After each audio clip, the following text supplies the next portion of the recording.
Un cours en miracle, Fondation Foi et Peace, édition Octave. Je lis du texte chapitre 9, l'acceptation de l'expiation, première section, l'acceptation de la réalité. La peur de la volonté de Dieu est l'une des croyances les plus étranges que l'esprit humain ait jamais faites. Cela n'aurait pas pu se produire à moins que l'esprit n'ait déjà été profondément divisé, ce qui fait qu'il était possible pour lui d'avoir peur de ce qu'il est réellement. La réalité ne peut rien menacer, sauf les illusions, puisque la réalité ne peut soutenir que la vérité. Le seul fait que la volonté de Dieu, qui est ce que tu es, soit perçue comme apeurante, démontre que tu as peur de ce que tu es. Ce n'est donc pas la volonté de Dieu qui te fait peur, mais la tienne. Ta volonté n'est pas celle de l'ego, et c'est pourquoi l'ego est contre toi. Ce qui semble être la peur de Dieu est réellement la peur de ta propre réalité. Il est impossible d'apprendre quoi que ce soit avec constance dans un état de panique. Si le but de ce cours est de t'aider à te souvenir de ce que tu es, et si tu crois que ce que tu es apeurant, alors il doit suivre que tu n'apprendras pas ce cours. Or, la raison de ce cours est que tu ne connais pas ce que tu es. Si tu ne connais pas ce qu'est ta réalité, pourquoi serais-tu si sûr qu'elle est apeurante? L'association de la vérité et de la peur, qui serait au mieux très artificielle, est particulièrement inappropriée dans l'esprit de ceux qui ne connaissent pas ce qu'est la vérité. Tout ce que cela pourrait signifier, c'est que tu associes arbitrairement quelque chose qui est au-delà de ta conscience avec quelque chose que tu ne veux pas. Il est évident donc que tu juges de quelque chose dont tu es totalement inconscient. Tu as monté cette étrange situation de telle sorte qu'il est impossible d'en échapper sans un guide qui connaît, lui, ce qu'est ta réalité. Le but de ce guide est simplement de te rappeler ce que tu veux. Il ne tente pas de t'imposer une volonté étrangère. Il fait simplement tous les efforts possibles, dans les limites que tu lui imposes, pour rétablir ta propre volonté dans ta conscience. Tu as emprisonné ta volonté au-delà de ta propre conscience, où elle demeure, mais ne peut pas t'aider. Quand j'ai dit que la fonction du Saint-Esprit est de séparer le vrai du faux dans ton esprit, je voulais dire qu'il a le pouvoir de regarder dans ce que tu as caché et d'y reconnaître la volonté de Dieu. Le fait qu'il reconnaît cette volonté peut la rendre réelle pour toi parce qu'il est dans ton esprit. Par conséquent, il est ta réalité. Si donc sa perception de ton esprit t'en relève la réalité, il t'aide à te souvenir de ce que tu es. Dans ce processus, la seule source de peur est ce que tu penses que tu vas perdre. Or, il n'y a que ce que le Saint-Esprit voit que tu puisses avoir. J'ai souligné maintes fois que le Saint-Esprit ne te demandera jamais de sacrifier quoi que ce soit. Mais si tu exiges de toi-même le sacrifice de la réalité, le Saint-Esprit doit te rappeler que ce n'est pas la volonté de Dieu parce que ce n'est pas la tienne. Il n'y a pas de différence entre ta volonté et celle de Dieu. Si tu n'avais pas un esprit divisé, tu reconnaîtrais que le salut est d'exercer ta volonté parce que c'est la communication. Il est impossible de communiquer en des langues étrangères. Toi et ton Créateur pouvez communiquer par la création, parce que cela et cela seul est votre volonté conjointe. Un esprit divisé ne peut pas communiquer parce qu'il parle pour des choses différentes au même esprit. Cela lui fait perdre l'aptitude à communiquer pour la simple raison qu'une communication confuse ne signifie rien. Un message ne peut pas être communiqué à moins d'avoir du sens. À quel point tes messages peuvent-ils être sensés quand tu demandes ce que tu ne veux pas? Or, aussi longtemps que tu as peur de ta volonté, c'est précisément ce que tu demandes. Tu maintiens peut-être que le Saint-Esprit ne te répond pas, mais il serait plus sage de te demander quel genre de questionneur tu es. Tu ne demandes pas seulement ce que tu veux, car ce qui te fait peur, c'est que tu pourrais bien le recevoir et tu le recevrais.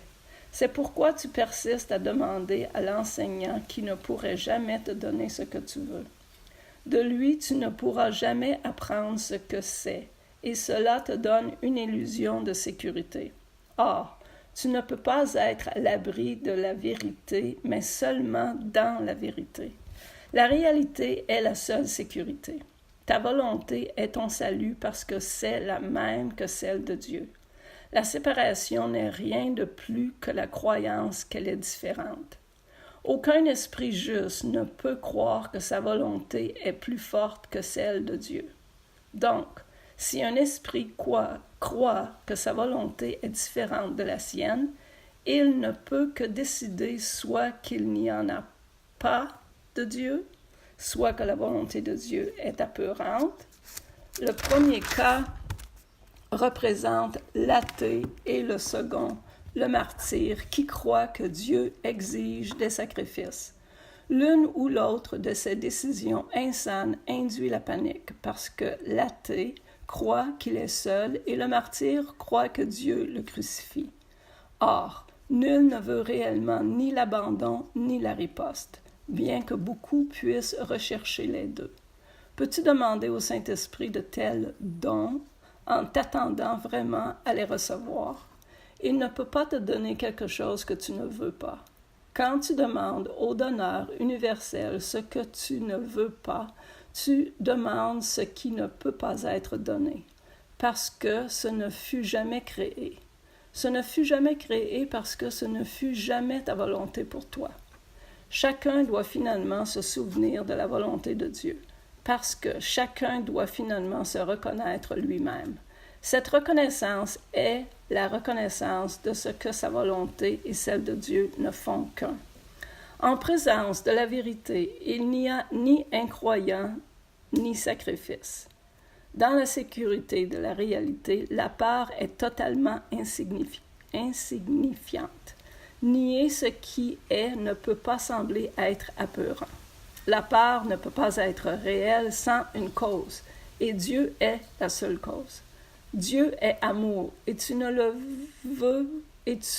veux vraiment.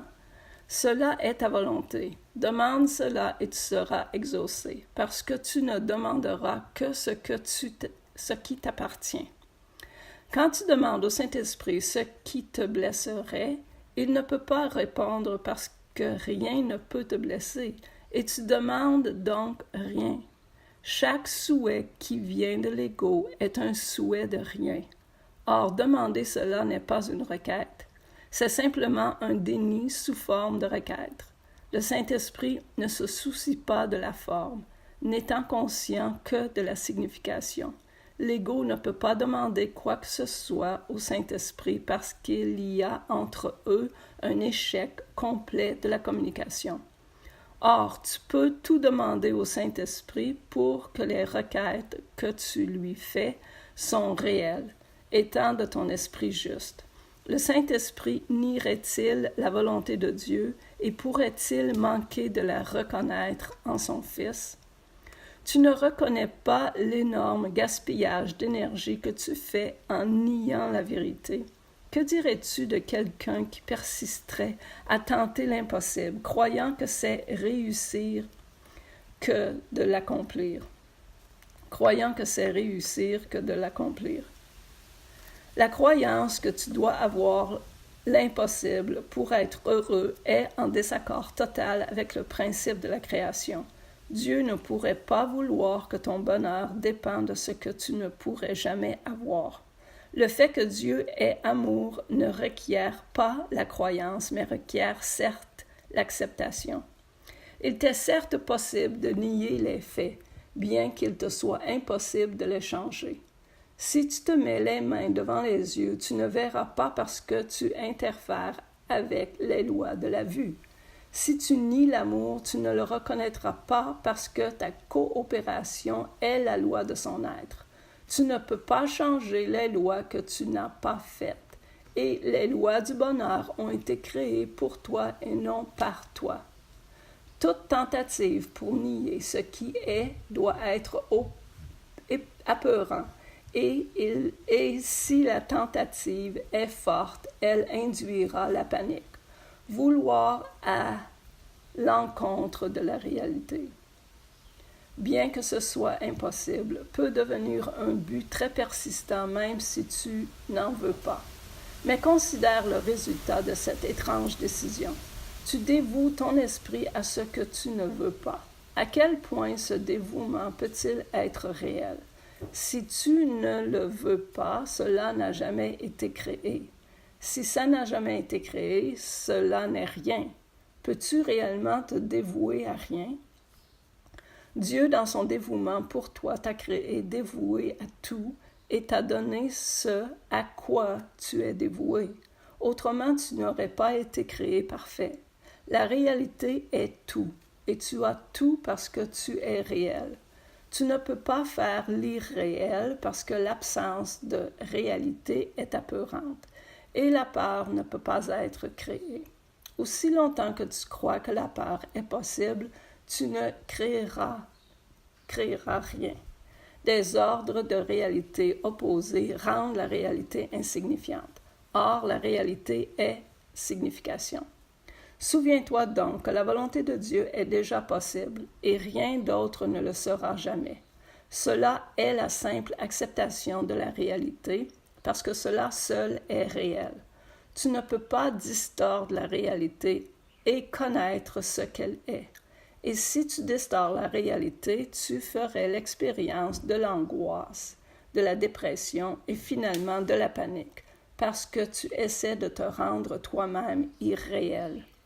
Quand tu ressens ces choses, n'essaie pas de chercher la vérité au-delà de toi-même, car la vérité ne peut être qu'au-dedans de toi. Dis par conséquent, le Christ est en moi et où il est, Dieu doit être, car le Christ fait partie de lui. Merci.